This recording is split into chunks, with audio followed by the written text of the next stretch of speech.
Welcome to Belly Up to the Blackboard, a podcast focused on the reality of teaching and other musings from and about professionals, hosted by Chris Munn and Justin Russell.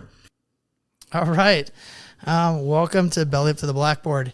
It has been a while. Our last recorded episode was in the spring. Like teachers do, we took the summer off. We had the intentions of recording, but life changes, life gets crazy, and we'll talk about that today. But with Belly Up to the Blackboard, we do. There's basically a drinking theme too, so we've kind of changed our format. And the first thing we're doing is Justin's with me, and we're gonna talk about. So, what are you drinking? Well, I am drinking a Basil Hayden 10-year rye, and it is probably one of the smoothest, just straight up drinks I've ever had. It's a great price point. You've had it before, haven't you? Oh yeah. Basil Hayden is one of my favorites.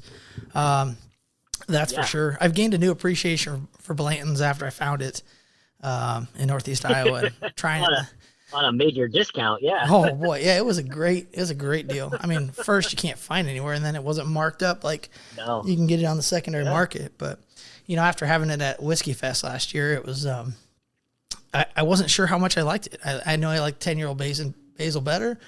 But then after trying it again, I still like it. I mean, I love Basil's great, but I'm starting to get a better appreciation for Blanton's.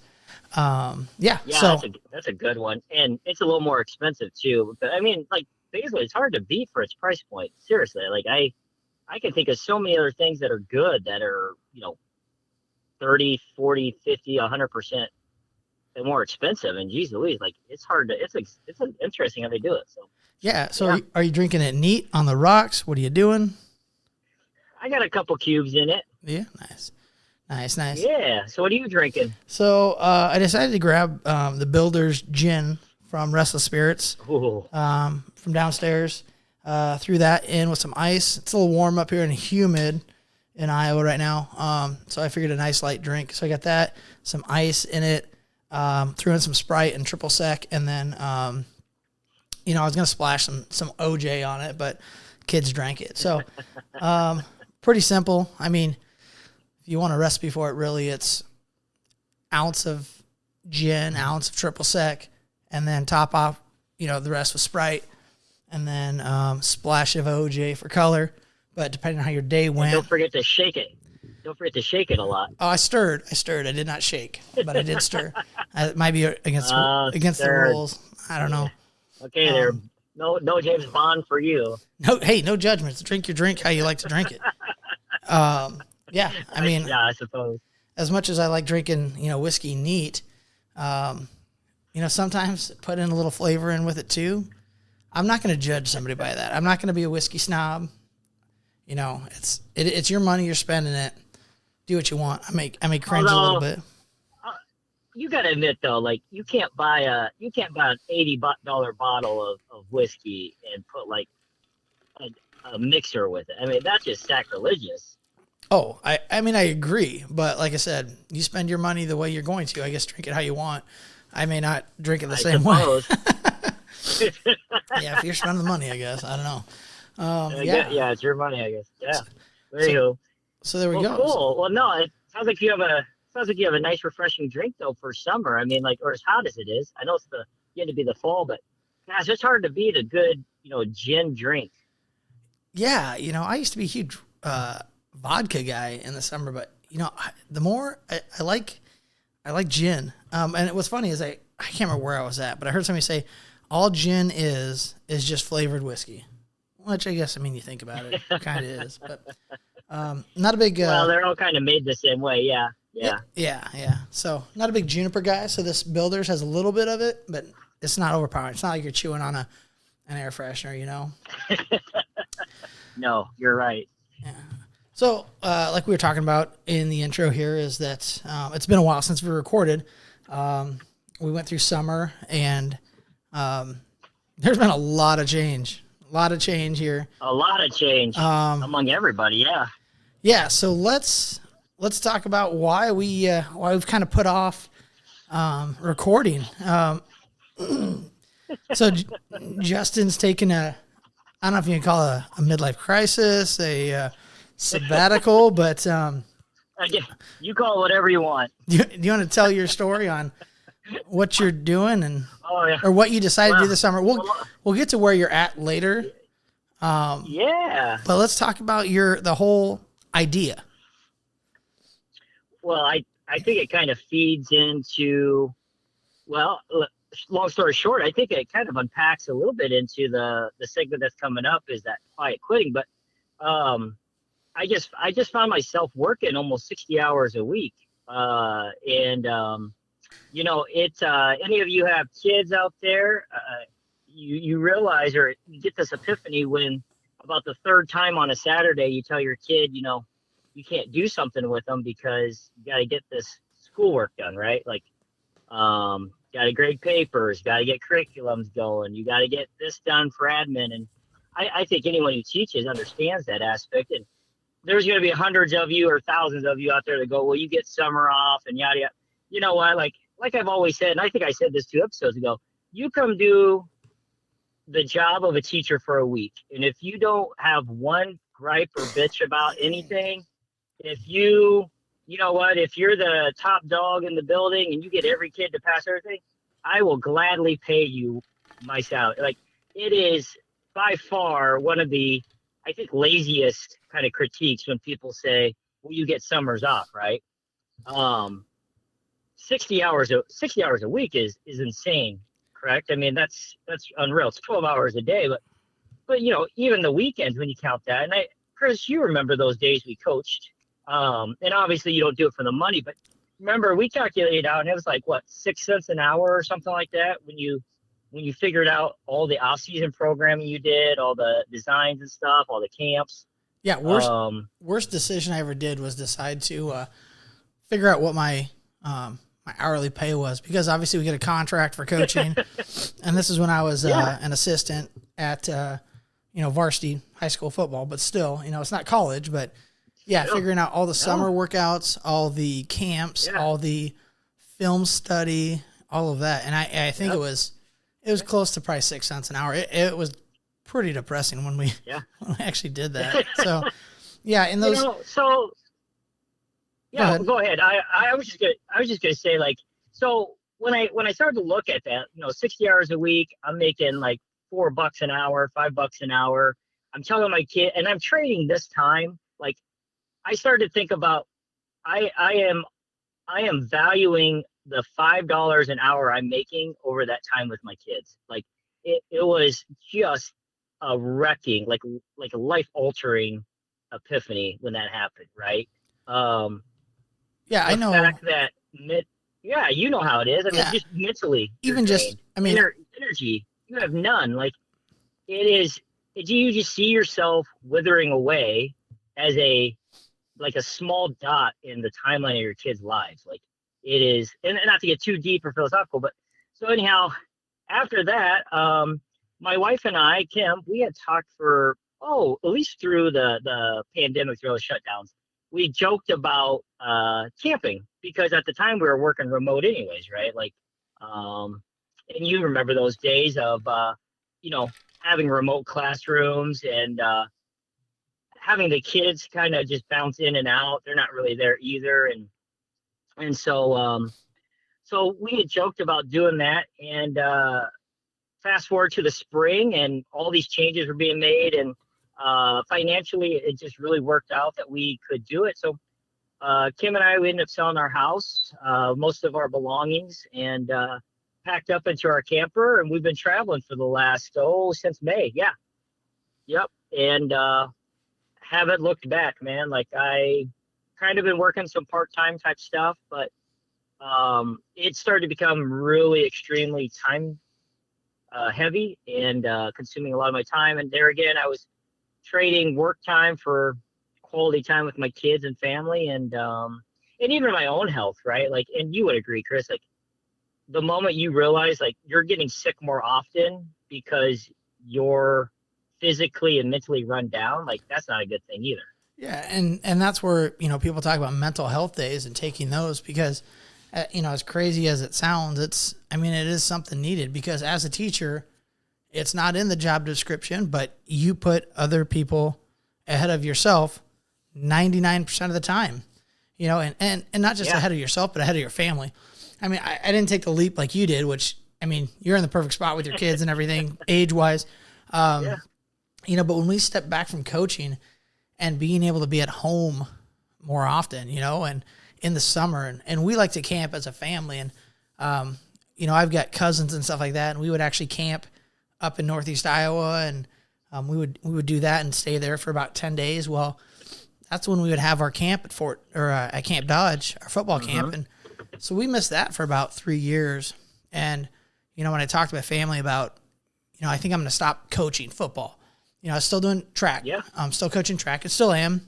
And I love it. And, but talking about, you know, I'm thinking about coaching or quitting football and, you know, to get their thoughts on it. And I just remember, my son, was like excited. Like, now we can go camping up there. We can do a lot more stuff. Yeah. And you know the trade-off. I mean, when you sign up to coach and you have a family, you know the trade-off you're making, but it doesn't really sink in deep until they make a comment, you know, and your wife, you know, makes a comment of, hey, you missed dinner, or hey, you know, things like that. But it's when your kids get old enough and they start to, you know, make the comment. It's more personal. It hits harder than it is if it's a spouse, you know? Yeah. And I think all you teachers out there, and Chris, you know, correct me if I'm wrong, but I truly believe, like, my experience, even though I talk in ultimatums, like, I know it is unique to my situation.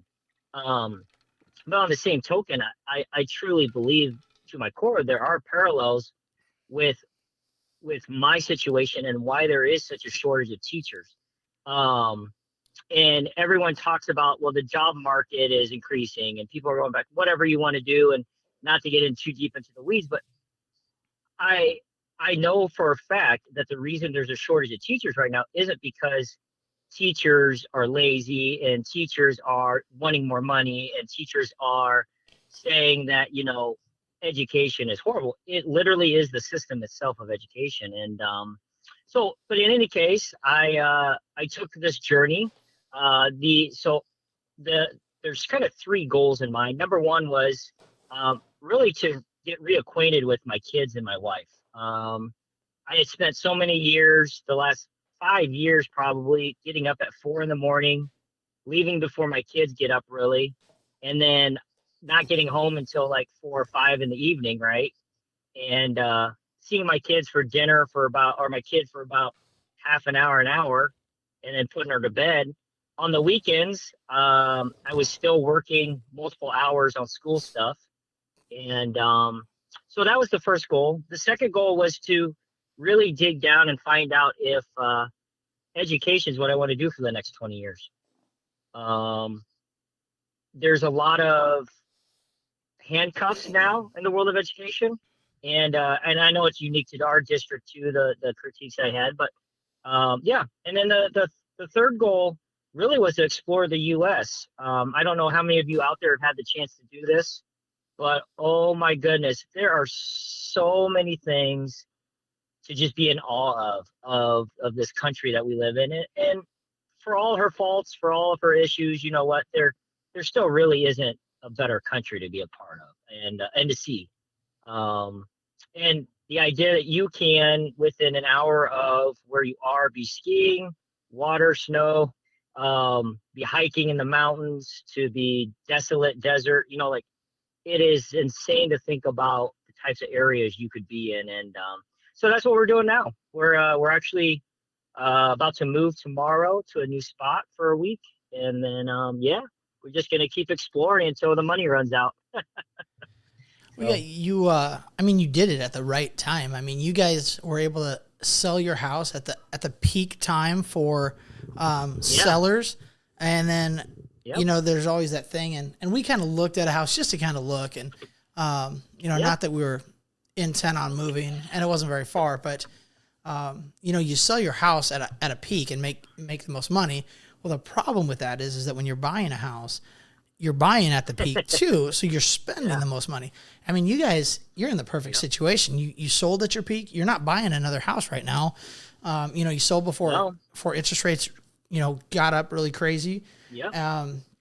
So yeah, you guys, like I said, you did it at the right time. And you mentioned what we're going to talk about today, and it's been a topic probably a couple of weeks ago, and it's called quiet quitting.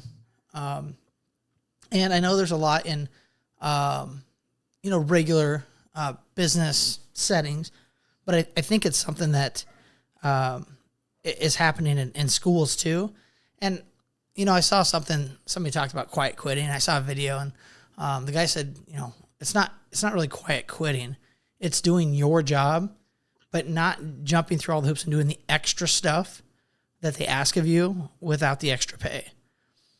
And looking at it like that, it is. Yeah. You're doing your job, but I mean, for some, it's tough because, and especially teachers, and your job is, not your job, but you came into teaching to help people, right?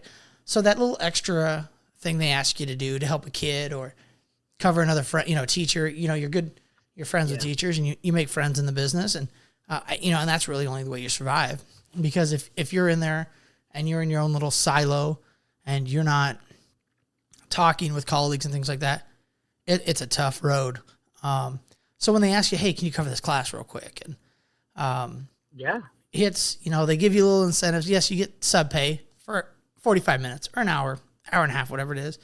And then I know we did jeans tickets because, it's professional dress until Friday, and then Friday's a jean day. But I mean, they tack that incentive on, and it is. I mean, when in the grand scheme of things, it's not really much because, and I don't know about you this last year before, you resigned. Then I started asking myself this last year is how much is my time worth, and to get to the point of not feeling guilty of saying no, it's hard to get to that, especially if you're a younger teacher. I think as an older teacher, more experience, you've gone through stuff and you've done whatever you need, let me know night or day, check my email at 9, 10 o'clock at night. Now it's like, how much is my time worth? You're going to give me sub pay for 45 minutes to hour and a half if you're block, but I need planning time. And if I don't do it then and I cover, that planning time all of a sudden becomes after school, which is after contract time usually, because it's more than just, the 15 minutes of contract time after school or half hour. And I wouldn't even label it after contract time. What I would label that as is personal time or family time or that's time, like human, like a human being time. You know what I mean? Like I get what you're saying. I know there's a negative connotation when people say, well, that's after contract time. Well, yeah, there is a negative connotation, but I think the understanding has to be like, that is my time. Like, I'm not an indentured servant. And I'm not legally bound to you as a company, right? Or as a district or whatever. Like when that time that I signed ends, like I should have the ability or freedom or even not feel obligated or judged, right? As a bad teacher. Well, and that's it. It's not. I think it's a more sterile term after contract time. If they came up and said, "Hey, I think that's a good way. If we took you, how about time away from your family? I need you to spend some time away from your family to finish these things, not after contract time. Yeah, family time. Take away some family. We'll pay you, but after contract time sounds better, right? But wouldn't you say like? And I don't know where you lie on this, but I personally would almost, it's not about the money. Like, yes, money's awesome. Don't get me wrong. Like, whatever. But it's almost, there is no acknowledgement that if you're asked to do something extra after that contract time or whatever we want to call it, there's no acknowledgement that that's your time. Like, you're trading seconds, minutes, hours of your own life on this planet to enrich something else outside of what you were originally asked to do, right? Like, and I think that's where I started 3-4 years ago, started really breaking down and realizing like I am trading all of this time for other people, and other people are beginning to make it apparent that they believe it's my sole responsibility to better this student's life or this person's life instead of it's a team activity, right? Um, that's where the breakdown started, and that's when I really started to realize, like, look, like I'm not trading any more of my outside building time, right?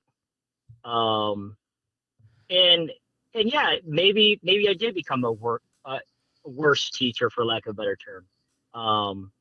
But I don't feel like balls were dropped. Do you? I mean, No, we look I at, feel like and I talked about this yeah, today. You look at the data that we had last year, where yeah, we were kind of like, and maybe it was a good thing. I mean, the data was great. We had kids improve left and right. I mean, I can't remember, it was close to 80% of our kids, yeah, improved in the special ed department and for math. And that's just it. And maybe we think about it, hey, we're spending less of our non-contract yeah, time, family time. We're spending less family time doing things. yes, And, maybe that made us better teachers because we came into the building happier. yeah, We had that, we yeah, actually stepped away.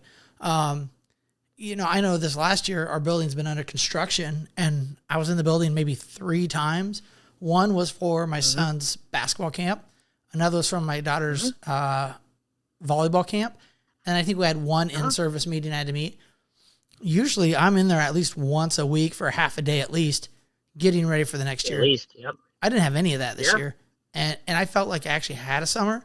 I mean, it went fast like it always yeah, does. But yep, yeah, and I think that time away actually makes you a better teacher just for the fact that, you are stepping away. You're quote unquote recharging your batteries, yep.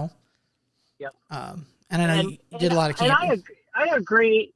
Yeah, like what you were saying, recharge batteries, and I agree. When several times the previous admin said, "Hey, teaching is such a high passion field, right? Like a career." I 1000% agree. The problem becomes is if you don't have any distance from what you are passionate about, then that longing, that passion starts to diminish, right? Same thing. If you're around the same person every single day, every minute of the day, like it's it's scientific fact. Like we all know you're going to not like that person, correct? Yeah, what absence makes the heart grow fonder. And I get Yeah, that yeah, we've had admin in the past that say, I was here till 10 o'clock last night and and I get that, yeah. but I also understand that you make double what I make, Well, not even that, but you would agree. Like when you look at them and they say that, they're not like energetic, happy. They have like what? If they're male, they have the 5 o'clock shadow still. You can tell like the clothes were tiled on their desk in their office. That's what they're wearing today. Like if it's a female, like you can tell they were rushed in the morning because they probably either sped home to get cleaned up and come back, or they stayed at the school, right? Like it's pretty obvious when somebody says, "Hey, I was here till 10, 11 o'clock at night." Like they're not fresh and ready to go. No, And like you said, distance makes yeah, right. Like distance makes the heart grow fonder, right? Like that's a great example of that person literally did not have a break from the building. yeah, and to me that's like, well, welcome to my Friday night coaching and Saturday morning, because we didn't leave till like 11 or 12 sometimes, and then come back in or Saturday morning to watch film, and getting back to that, Yep. that not coaching and spending less time in the building. And I remember, and this was our last year coaching together, is that our son was playing soccer in the fall. We could get him there, that was okay. And then my daughter, you and your wife's son, not you and my son. yes, me and my wife. You said our son. Yeah. Takes Let's a make village. that clear. No, so and then my niece had done Girl Scouts the year before, and our daughter was like, "Hey, I want to do Girl Scouts in the fall," and looking at it, I was like, we can't do it. We cannot. We don't have the time to get her to Girl Scouts. So, you know, and that was kind of one of those other tipping points of like, I love coaching. I've coached football for 15 years. I haven't had a fall free 15, maybe it was 18 years. I can't remember at the time, but I mean, through all the coaching from from while I was in college and all that. And, what did you say though? Like what did you say? You just hit on what we would like consider a moral dilemma, right? Like you were put in a situation where you were forced to prioritize your commitments, correct? Yeah. Like and I was the choosing. commitment of being a good father, or versus the commitment with the football team, or the commitment to the coaches, or even the commitment to yourself. Like that is an impossible moral dilemma to be in, correct? Like It is. there is no right answer on that. And and a lot of people don't step back and think this. It's you're choosing, or I had been choosing somebody else's kids over my own. Right? Yeah. So to put it blunt. Yeah. I mean, if we're gonna let's break it down to what it is. That is the fundamental piece of it, what it is, yes. Yeah. So I'm choosing somebody else's kids over spending time with somebody else's kids over mine. And then you have those parents, and we won't point fingers, but that, are complaining about how coaching went. And we're not going to get into all of that, but so that was one of those other things those pieces that's like, you know what? My kids are getting to the age that they're doing sports on their own. I need to step back. And so now I really try to make sure, and even with, track and being the head coach and the way we run our program, I am able to get my kids, they're not late practices like football was, and you don't have, you have meets during the week, but I can get my kids to things. So whenever one of my kids wants to join a sport or a club or do something like Girl Scouts, or the best that we can, I try not to say no.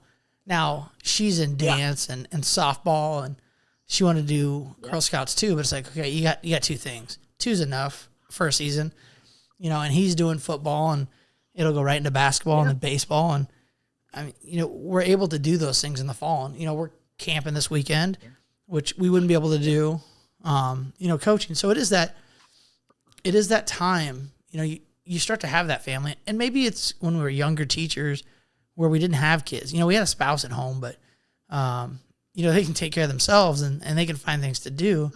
But it's once you get those kids into the picture, you really start thinking about what's my time worth, right? And we've talked about that last year. Yeah. It's like, I don't know what we were joking about. I don't get out of bed for $20 an hour. I can't remember what we said, but you do. You got to figure out. To be the devil's advocate on that, there's a phrase out there that said, like, no one's ever paid what they're worth. But I think to know your self-worth is I think it's a cornerstone of mental health, right? Like, and it's not even confidence or narcissism or whatever, but I think, like you said, the idea, and even though we were joking about not even waking, we don't get out of bed for $15 an hour, right? Like, I think there's an understanding there that has to be with this younger generation of teachers, especially with the shortage of teachers, is they have the power, right? Negotiating power. Especially now. Yeah. With the lack of teachers. Yeah. That power is in the teacher's hand. Salaries are set. I understand that. But like the idea that like let's pick you and me, male special ed teachers in high school, right? Like, for goodness sake, we interview at one district, or like, let's say we interview at 5 districts. I guarantee 2 or 3 of them are going to make an offer regardless, right? Like, there is some definite benefit to being a teacher right now as far as pay, something that historically has never happened, because teachers were a dime a dozen, right? Like, it was hard to find quality teachers, but most teachers took the job because they justified the low pay with that famous phrase, you don't become a teacher for the money, right? Like, so yeah. But definitely. now teachers so what would your ideal number be then, like, per hour? Just jokingly aside. Oh man. Have you ever come up with an actual number? Oh, I haven't. I'll be honest with you, I haven't. But I was just thinking, as we were talking about, not getting out of bed for $20 an hour, I'm thinking when we talk about, you get sub pay because it's going to burn up your playing time, but then you're spending that time at home. It's when you think about it, like, somebody's going to give you $20 and I can't remember what the sub pay is. Maybe it's 25. I don't remember what it was for teachers because you got teacher pay. But let's say it's $25, right? Here, I'm going to give you $25. You can hang out with your family, but I'm going to give you $25 and you're not going to. You got to stay away from them for an hour while they're eating, and then you're going to warm up. Would you take that? And that's breaking it down, and obviously it's not as simple as that, but think about it. How about this? Yeah. How about I'm going to give you $25. You're going to miss an hour of your son's soccer game. Yep. And he scores a goal. Yeah. Do you take that?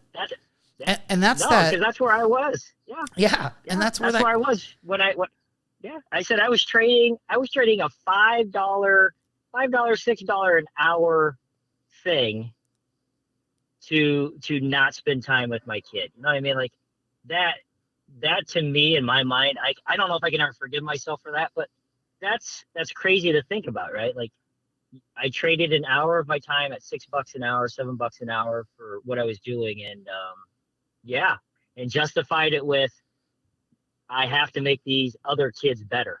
Yeah. Or it's extra money I'm putting towards something for my family. And I get that. Yeah. And I'm going to buy their love, right? Like, right. Yeah. That's going to repair everything. Is that $10 toy at Target the next time I go for my kid is going to repair, the whole Saturday I missed with them. You know what I mean? Like, yeah, I think that is the irony in what teaching is. And, it goes back to like the 1700s. You remember a teacher would travel from town to town, right? Yeah. Oh, yeah. Generally single. I mean, I don't remember personally, but yes, I've heard stories. Well, you were there. I mean, you're old enough. But I think it goes back to that mindset, like the class, the students, whatever, above all. And I don't think that's a mindset that can continue. I just don't. Well, and I think, then we do talk about the quiet quitting. It's like those extra duties of being on different building teams and things like that that are after school. And again, we talk about the shortage of teachers. Do teachers, I know when we were younger, it's like, yeah, I'm gonna be on whatever I can. Not that I plan on leaving, but it's great for the resume. I was on this team, this team, this team. And now it's like, do you need that? Do you need to be on those building teams to pad that resume when they're looking for anybody? Anybody, and not to pick out a stab for you or I, but like you hit the nail on the head. Like we do these things as professionals because we're told from day one, whether that's in college or as we do our student teaching, whatever, but that the more things you can be involved in, like the better it is for you as a professional. And here I am 15 years later. I mean, I can list the laundry list of things that I've done professionally that were supposedly leadership things. And I still got to take classes to be an admin, right? And you're still taking classes to renew your license? You renew my license. I still got to go out and pay the fees to the state or whoever to update my. So like those things honestly don't really matter because, like you said, number one, districts are so hurting for passionate, energetic, and willing people to trade that outside time for initiatives of the district that I don't even think experience matters anymore.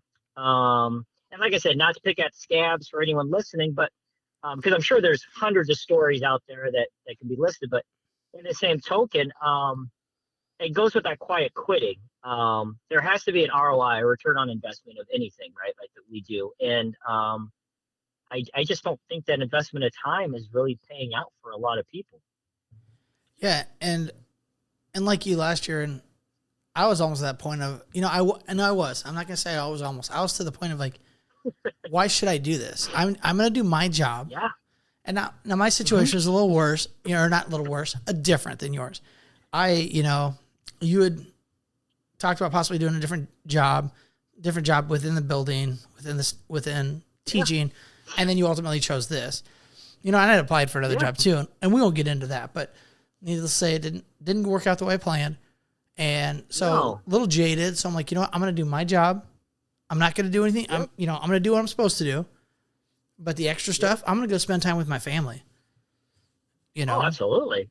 And that was, I mean, I didn't think of it as quiet quitting, but I'm like, I'm just going to do my job, keep my head down, do my job. And you know what? Let's grind out this year. Now, I love the beginning of this year.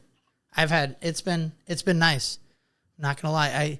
I don't know if it's not being at school, all summer. I think that's part of it. Like we said, distance makes the heart grow. I mean, you've got that, like you said, you were able to take a breath from the teacher that is Chris instead of Chris that is the teacher, right? Like, yeah, and step away from what that you were able to step away, and step away from what I felt was negativity, and a lot of that I was negative. I was in a negative mindset. Yeah, the second half of that year, and thank God for track. Track, was one of those things. But it was a natural cycle too. I mean, you can only take so much, right? But like you said, you love this start of this school year. You and I both mentioned that last year we loved the start of the school year, right? We did the same thing you just said. Yeah. We didn't go into really other in the summer. We had come up with all of this new curriculum, all of these things that we had back tested. I remember you and I sitting there several times, and you would be like, "Hey, let's run through this and see what the result is." Or like I would act like, you would act like the student, and I would run you through like a lesson. And so we back tested a lot of that stuff, and and we saw I truly felt like we're there. We were, and we saw the results at the end of that. Not even at the end of the year, but halfway through the year, we were. No. I mean, we were fired up. I mean, when you were able to put something in place that you built and see the results, and like kids are excited, you're excited, you're seeing growth. I mean, that doesn't happen as much as you'd like, and when it does like that and explodes like that, it was great. And then it just outside things, just outside within the building and everything, and just then all of a sudden all that excitement and everything was just it was a slow sinking, felt like a slow sinking ship that you didn't have a life vest.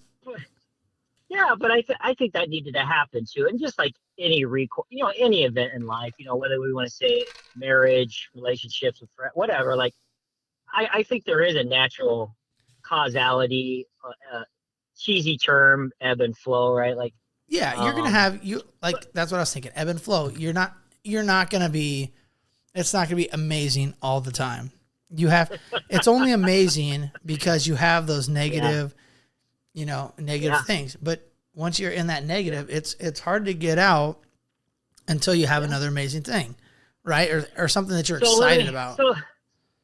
So let me ask you this, let's go ahead and go back maybe to kind of our original objective of our podcast, which was to give new teachers or aspiring teachers those things I wish I kind of knew before I went into teaching, right? Like, and like I just said, I have 15 years of teaching. You have 16, 17. What is it from our experience in the last year or two? And let's leave COVID out of it. Like I hate coming back. We're beyond it. Yeah, let's not. Yeah, I think the lazy man's excuse to go COVID caused this, or we still have the attributes of COVID. Like, but what would you say out of this experience from the last year or two? What are some things that you would want to pass on to new teachers? One is the biggest thing is do not feel guilty for saying no. If it's an extra thing, obviously if it's your job, you gotta do it, right? You may not like it, suck it up. Well, yeah. You gotta do your job. But those extra things, if you don't want to do it and it is not a requirement of your job, and it could be like, hey, not right now, I'm still getting my feet wet. I really want to make sure I focus on my lesson plans, my classroom. I'd love to join the building team next year. Talk to me next year if you could. And most admin are pretty understanding. They want to make sure you're successful. They don't want to put a ton on your plate. But that's my biggest thing. And they don't want to distance you. Yeah, they don't want to distance you either. Like they want to make sure that you feel involved or included. Yeah. But exactly. you're right. So don't Absolutely. feel guilty Be able to saying say no. no. Yeah, absolutely, 100%. Yeah. What about you? What's one thing that you can from our I'm experience gonna last year and coming into this year? You know what? Like, I would say as a new teacher, and I think we all fall in this, is ego gets in the way, right? Like, I remember my first couple of years of teaching, it was not very good, but I had this ego about like I don't need a mentor, and so I would even say listen to everything that teacher mentor you get your first couple of years. I'm just saying find somebody who's teaching, whether that's your age, older, younger, I don't care. Find somebody who you really want to turn into as a teacher. Maybe they have some really good activities and lesson planning. Maybe there's somebody out there who really knows how to break down standards. If you're doing that standards reference grading or standards reference grading, but find mentors who are willing to let you sit in and learn. Now, And again, they like do you not just have said, to Chris, be. be able to say no. Yeah, Yeah, they don't have to yeah, be in no, your content area either. No, find somebody that you get no, along yeah, with that yeah, like personality may yeah, help for the first one, but yeah, it does not hurt to yeah, ask. Some you may not mesh with great, but you know what? If they've got something like you were saying, find somebody that has something that you want to do or want to be, and it could just be how they do like a project or anything like that. yep, And it yeah. doesn't have to be in content I area. remember, yeah, yeah, it doesn't because I remember going into classes because I had students who needed help on certain subjects. I remember just asking that teacher, "Do you mind if I sit in your class?" And I remember doing high school and middle school classes all over again because I'm literally sitting in the back, raising my hand, asking questions during the middle of a class, right? Like, because I needed to know how to do it so I could help students. But you're right. That would be my advice is find some mentors. As many as you can, as many people that are willing to be a mentor to you, do it. I know there's that phrase of too many cooks in the kitchen or whatever you want to say, but I honestly think if you can find a teacher who excels in an area you want to excel in, it's going to be the best. And one more thing too, I would say is that if you have a chance and you've got a free night, and not saying to spend all your nights at school, but go to an event of your kids. It's amazing if you go to whether it's a ball game or the play or a band contest, right? If you go there, even if your kid does not see you, you can ask them about it the next day, or say how Yeah, great they did, and something specific so they know you were there, right? I mean, yeah, that will build that relationship with those kids in your yep. classroom too. And I'm not saying spend every night, And go to it's every funny. game, but No, if you got a free but it's night, funny. Yeah, yeah, go check out a uh-huh. game, see the kids. Absolutely. Yeah, Yep. Not even a game like like if you have a study table or if there's a FCA type deal, like just find something. And it's funny you bring that up, Chris, because I honestly that's what I was going to say is the other tip I would give is once a week, if you're somebody who feels like you're being judged for not staying after that 3:30, 4 o'clock bell or whatever, and whatever it is, I would say you pick one day a week to stay, right? Like if it's another 2 or 3 hours, but the more you do that consistently, trust me, your admin is going to notice that there's one day a week that you're staying, that whatever it is you're doing, working on, and it will begin to release a lot of that quote unquote judgment you're feeling about leaving early or on time or whatever you want to call it. But I know in my experience, and especially after these last couple of years, like if I had in my mind that on Tuesdays I'm staying after until 6 o'clock, right? It was great because then on Wednesday, Thursday, Friday, Monday, Tuesday, shoot, I felt awesome because I didn't have to stay after. I had everything done. Like I was ready for the week.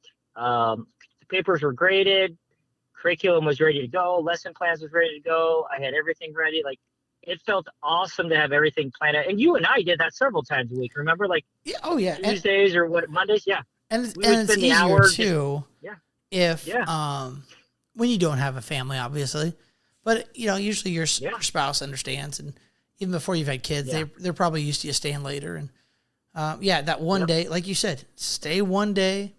And I'm not telling you to, because it's the opposite of what we're talking about is quiet quitting. But like, Yeah. just if you're feeling overwhelmed and you have the time, that one day, like you said, stay later. Yeah. And that does help. And I'll too. And again, I don't know why I'm thinking about building relationships with students. Maybe that's our job. But, Yeah. I know when we had advisory, and we didn't have a class during that a couple years ago. I love playing chess, and Yeah. I had kids coming into my advisory that I didn't have, and they'd come and play, and then you build those relationships with kids, you don't have in class. And like for us, you and I teaching special ed, you're almost walled off from a lot of kids. You don't see a lot. Yep. So that's a great way to see new kids as well. And just something that you're involved in, if you like doing it and you've got that advisory period free, if you have one, not saying you do. Finding something you like to do, and you'd be surprised at what other kids are interested in that as well. Yep. No, I enjoyed your piece of advice, man. I think those are good for new teachers. Seriously. Yeah. And now I would say I think we kind of hit on that quiet quitting. And if you guys do have questions or anything, please let us know. But let's wrap up here with our last segment. And this is where, we talked about Justin before I do our segment title, I guess. We talked about him earlier. He quit and sold his house, sold everything, sold all his belongings for the most part. Took his family in there on vacation. I don't even know if you call it vacation, would you? For as long as you're doing it? I don't. I think it's a lifestyle change. It's kind of like if you live out of your camper, are you really camping? Like I think I think we could spend hours on that debate. Yeah. I think you're just homeless. I think you're homeless. Gypsy. I don't want to insult gypsies. No. I don't want to insult gypsies, but I feel like I'm one right now. Yeah. So here we go. So where in the U.S. Yeah. Where in the U.S. is Justin right now? And actually, I'm going to interrupt you. I apologize. Yeah, go ahead. This is the first time we've talked about this. So why don't you give us a synopsis of where you started? Because you left from camping at Little Wall Lake with us, and you started your journey. Yeah, in Iowa. Yep, in Iowa. Yeah. Can you give us your journey up to this point? And then from the next segments, we'll talk about, okay, where are you at now? But tell us where you've gone, what you've seen. Tell us the whole thing. Oh, my goodness. I know. We got time. Oh, my goodness. So we started in Iowa. We went to Ashland, Nebraska, spent 3 days there, mainly just to get our feet wet. We had camped all summer, and we've been camping for the last 3 years with a hard top. But we really wanted to make sure we got our feet wet. Ashland is just west of Lincoln, or the Omaha Zoo. Oh, gotcha. Yep, Okay. Yep. So it's about over an hour outside of that zoo. So anyhow, we went through Ashland. We had some mechanical issues. So we had to go up through Sioux Falls. Went through there and then ended up in South Dakota as planned. We went and saw all the touristy things like Mount Rushmore. What's the other one there? Oh crap! Crazy Horse. Crazy Horse, thank you. Went and saw the Badlands. We spent like a week out in that area. It was wonderful. I tell you what, the moment you stop working and you're able to watch a sunrise or a sunset, I don't know what it is, man. Like it's surreal. It's one of those things that, here I am almost 40. So every single day of my life, I've probably seen a sunset. And if you sit and you watch one, actually, like it's crazy to think like that was the purpose of today, right? Was just to get to watching the sunset, like something simple. Well, you're not in a rush. Like, it's not like teaching. Yeah, you're not in a rush to get to school and missing it. Yeah. No, it's not like, get in the classroom. I got to get this kid what they need, this kid what they need. I got to make sure that kid has money in their lunch account so they can have lunch. Like it is surreal. But anyhow, so we went through South Dakota. Then we went over to Montana. and just did like the eastern part of that just real quickly because we were going to come back. So we actually went down through Wyoming. We actually spent like 3 weeks in Wyoming. It was nuts. Wyoming is one of those places that is so cool, but it's an oddity to me because it's hard to find anyone who is not nice in Wyoming. Same thing Montana. Like Montana, we were at this distillery. It probably was 700 square foot, like the actual restaurant distillery. Like it was crazy. But we sat down and we're outside, and these two guys just start talking to us. And these two guys are, in their mid 50s, late 50s, like people we would never even think to have a conversation with. And they were some of the nicest people we ever talked to.